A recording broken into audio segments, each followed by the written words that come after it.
दौरा किया है इस चुनाव में, लगातार आप साउथ से लेकर के नॉर्थ, क्या रुझान है? स्पेशली हम कांग्रेस की अगर बात करें तो कांग्रेस का क्या रुझान है, और फिर दूसरे चरण में हम अगर बात करते हैं तो इंडिया गठबंधन का क्या रुझान है अक्रॉस साउथ से नॉर्थ तक, ईस्ट से वेस्ट तक, क्योंकि आपने बड़ा लंबा इसको ऑब्जर्व किया और बड़े पैनी नजर से आपने देखा है।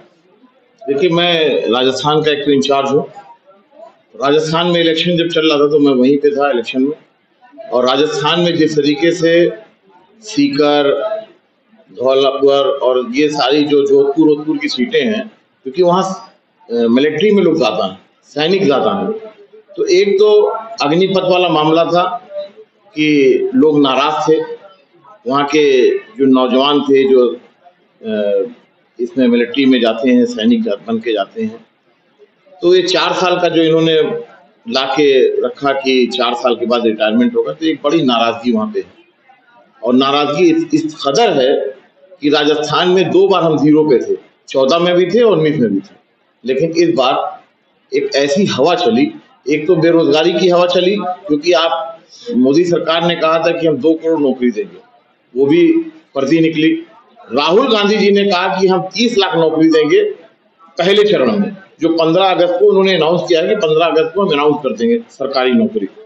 तो एक तो लोगों में ये बात पहुंची, ये सच आदमी है और सच्चा आदमी है, क्योंकि कन्याकुमारी से कश्मीर तक जब चले थे तो लोगों को लगा कि ये पब्लिक से रूबरू हो रहे हैं, और पब्लिक की बातों को उन्होंने ऑब्जर्व किया। जो मैनिफेस्टो बना है, मैनिफेस्टो ऐसे नहीं बना है, मैनिफेस्टो बना है उन लोगों से पूछ के बना है, जब वो मिलते थे गरीबों से, पुलिस से, ड्राइवर से, किसानों से, तो मैनिफेस्टो में उसी चीज को उन्होंने ला के रखा। और लोग सवाल करते हैं कि ये जो 8,500 रुपया हर महीने महिलाओं को जाएगा, जैसे सरकार बनेगी अगले महीने से, कि कहाँ से पैसा आएगा? अरे वो सवाल कोई नहीं करता है। जो 22 लोगों को 16 लाख करोड़ रुपया मोदी जी ने ऐसे ही दे दिया जनता का, तो वो उस पर ब्लूप्रिंट तैयार हुई है।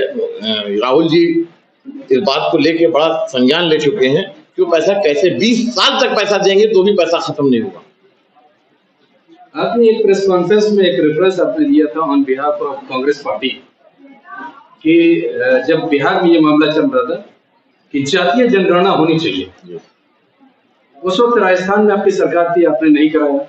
इस वक्त आपकी 2 स्टेट में सरकार है साउथ में, कहीं जातीय जनगणना की बात नहीं हो रही है। नहीं, जातीय तो ये भी हम मान लें, ये भी जिस तरह से मोदी जी का जुमला है उस तरह से कांग्रेस का जुमला? नहीं, राहुल जी ने जातीय जनगणना की जो बात की है, उन्होंने कहा है कि पूरे देश में जातीय जनगणना होनी चाहिए, स्टेट्स में नहीं। नहीं, जब पूरे देश की बात कर रहे हैं ना, एक स्टेट की कहाँ बात कर रहे हैं? वो तो कह रहे हैं कि पूरे देश की जनगणना हो, देश उनकी हिस्सेदारी होनी चाहिए। देश अभी आपके हाथ में नहीं है, आप देश में नहीं राज कर रहे हैं। हम अगर स्टेट में जहाँ कर रहे हैं बात होनी चाहिए, जैसे बिहार में हुआ, बिहार में जातीय जनगणना हुई। हाँ बिल्कुल। तो आप जिस स्टेट में हैं, तो हमारी वहाँ भागीदारी थी, वहाँ पे जनगणना हुई है। कहाँ? अभी आप तो साउथ में आपके 2 स्टेट है, नहीं, वहाँ नहीं हो रहा है। राजस्थान में बिल्कुल होने जा रहा है, बिल्कुल होने जा रहा है। अभी तो कर्नाटक का इलेक्शन खत्म हुआ था, तब तक लोकसभा का चुनाव आ गया। राजस्थान में आपकी सरकार थी, नहीं हुआ। छत्तीसगढ़ में आपकी सरकार थी, नहीं हुआ। ये आपका स्टेटमेंट था, आपने प्रेस कॉन्फ्रेंस में कहा। नहीं, मैं आज भी कह रहा हूँ, मैं तो आज भी कह रहा हूँ, क्यों नहीं हुआ? कि जातीय जनगणना की जो बात, दोनों जगह आप मेरी बात सुनिए, और उस वक्त लोकसभा का चुनाव नहीं हो रहा। राहुल जी पूरे देश में जनगणना कराना चाहते हैं, उनकी भागीदारी को सुनिश्चित करना चाहते हैं कि इनको, ओबीसी को या माइनॉरिटी को जो भी चीजें आ रही हैं वो सामने खुल के आए। वो चाहते हैं कि एकदम जो सफेद कागज होता है, उस कागज पे सारी चीजें लिखी होनी चाहिए, जनता के सामने होनी चाहिए कि इनका इतनी भागीदारी, इनको इतनी भागीदारी हम देंगे, सुनिश्चित करेंगे कि हाँ देना चाहिए। तो हमारी इंडिया गठबंधन की सरकार बनने जा रही है, और आप देख लेना जो राहुल गांधी जी ने कहा है वो सच साबित होगा। ये जनता भी मान चुकी है कि राहुल गांधी जो कहते हैं वो सच होगा। आपके मैनिफेस्टो में कहीं भी ओपीएस और एमपीएस का जिक्र नहीं।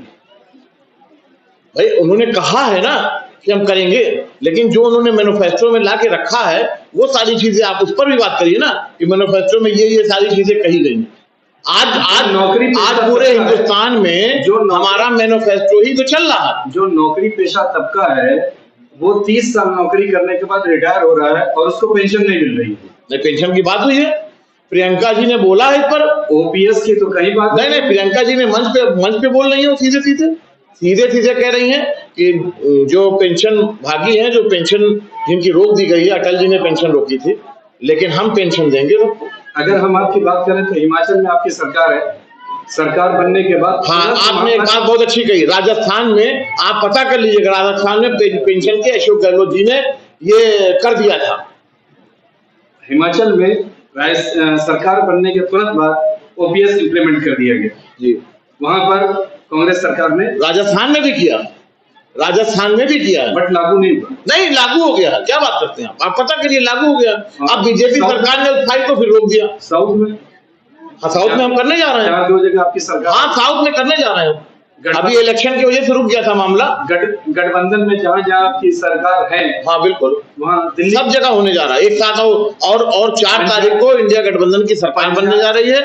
आप जो बात कर रहे हैं वो सारी चीजें होने जा रही हैं। पंजाब में नहीं हुआ, पंजाब में हमारी सरकार चली गई थी नहीं, जब हमने ओपीएस, अभी आपकी गठबंधन वाली सरकार है वहाँ पे। पंजाब में हमारी कहाँ सरकार है? आम आदमी पार्टी की है ना, आम आदमी की एक अकेली सरकार है, उस पर बात चलेगी। अब गठबंधन हुआ है तो हम उस पर बात रखेंगे और बात होगी। आखिर जैसे कौन सी वजह थी कि पंजाब में आपका गठबंधन नहीं चला?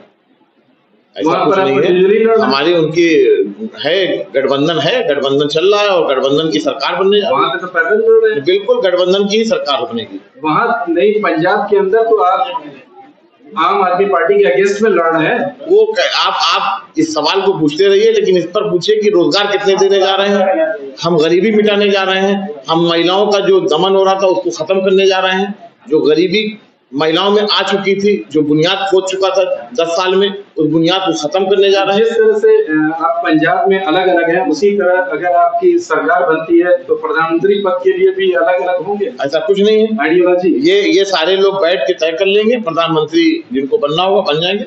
और राहुल जी ने आज हिंदुस्तान में अलग जगाई है, लोगों के सामने, लोगों के बीच जाके उन्होंने साबित कर दिया है कि अगर हिंदुस्तान का कोई नायक है तो राहुल गांधी। 7वें चरण के लिए जनता से अपील, हम जनता से यही अपील करेंगे कि ये चुनाव रोजगार, महंगाई और जो दमन हो रहा है उस पर होगा, और उसी पे आप वोट डालो। वोट डाल के इंडिया गठबंधन की सरकार बनाओ और संविधान बचाओ, आरक्षण बचाओ, बेरोजगारी मिटाओ।